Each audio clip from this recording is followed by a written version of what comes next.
True, and I understand your point there, but what about the team that's second favourite at $4? Now, Geelong have beaten Collingwood twice and beaten Hawthorn twice. Yep. Why aren't they favourites? Well, I think it's Collingwood's effort over a period of time, though, isn't it? I mean, is the Friday night game an aberration for Collingwood? They've still beaten them twice. They've I understand. Look, I think out. Geelong fairly and squarely put themselves on the radar, no question. But we were questioning them a week ago. They've responded magnificently. You were.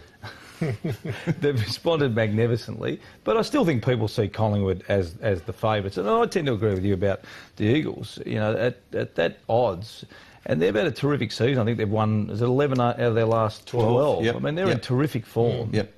But the issue, obviously, is the Pies. They were, I guess, everybody's favourites to win. There was no real queries on them. All of a sudden, they're a bit like Tiger Woods. They've lost that invincibility. May not have lost anything else, but the invincibility gone, and they've got some serious selection queries. They have. I'm not attaching a lot of weight to Friday night. I think, rightly or wrongly, I thought there was more at stake for Geelong in terms of credibility. Collingwood lost the round 22 game last year.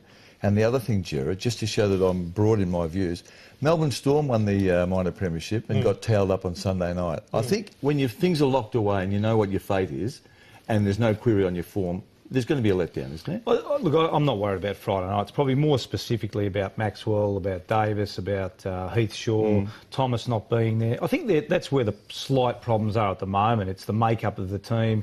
It's the Jolly, Wood scenario. So there's a few things to sort out. Well, before we go into that, because I think Mick almost put a full stop to it today in a press conference, but he left the door open about the ruck department. Let's take a listen to Mick Moldhouse today. Young Cameron Wood's been outstanding, I reckon, in the ruck. Do we take two ruckmen against two non-ruckmen? Probably.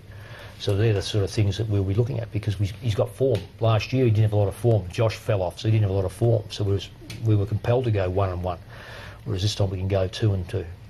The question there is, what does probably mean? I mean, the issue is Jolly hasn't been in great form the last couple of weeks, and they're abandoning what was one of their great assets last year, and that's Lee Brown being the secondary ruckman. That's true, and I reading Mick there, I don't think there's any doubt that Cam Wood's going to play.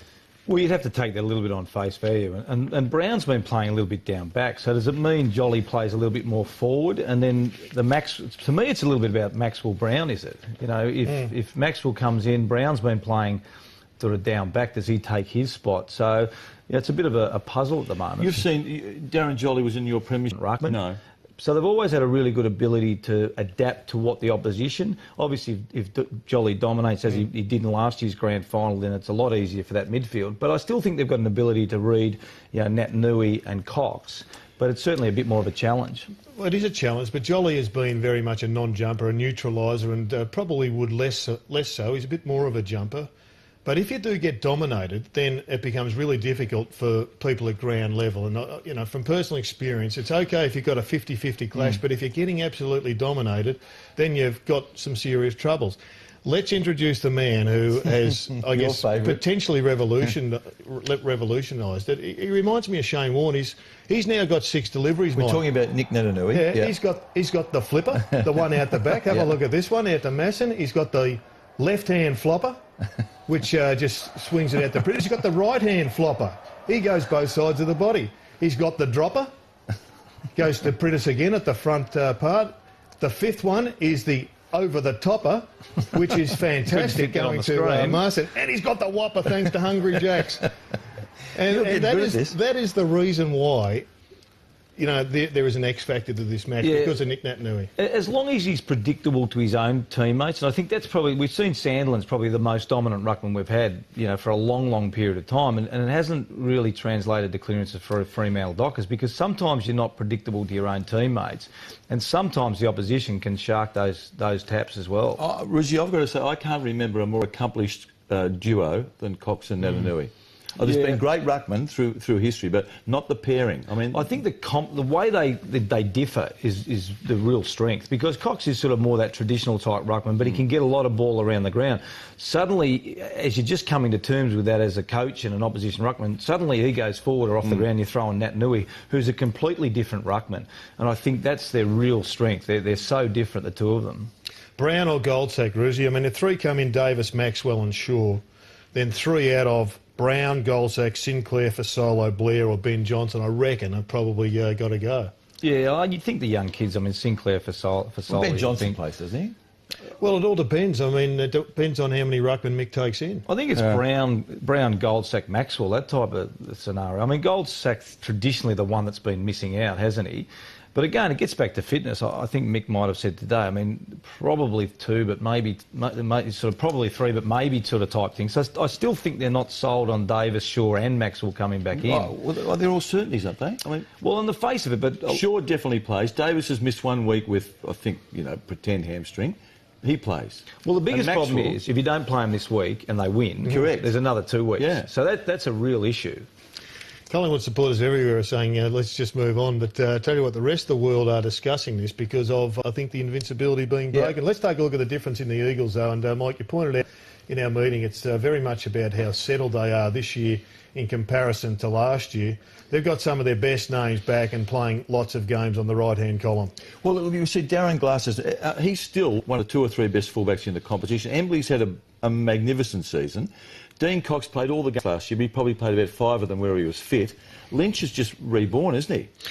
I'm really surprised him. Curry's had his problems getting, and he's still in doubt for the weekend. But when he's played, he's been very good. And Nikoski, I mean, the turnaround in Nikoski's form amazes me. Outstanding. I mean, 2 of those at least that should be all Australians. Glass, in my opinion, and Cox also. And then Embley must be a chance as well. And Nikoski's the one that's probably got under the radar. He's become an outstanding sort of forward. So it's their experienced players that have really come back in that team, fit and healthy. Their tall forward line, I think everybody thinks they dominate in the air, but we'll show you a graphic here that suggests that it's not the great strength of the tall forwards. They compete in the air, and I think that's the issue. They bring the ball to the ground and they get goals from stoppages. If you have a look there of the top sides, they are 9th in the competition, well behind the amount of marks inside of forward 50 of Geelong, Collingwood, Hawthorn, Carlton and Essendon. But I think the greatest strength is that they're so tall, they're difficult to get the ball out. They can set up a wall from the opposition's kick-ins and they chase and they tackle like a group of big men I've never seen before. They're interesting numbers to me. I was surprised at them. But Lynch does go a fair way up the ground to get his kicks, doesn't he?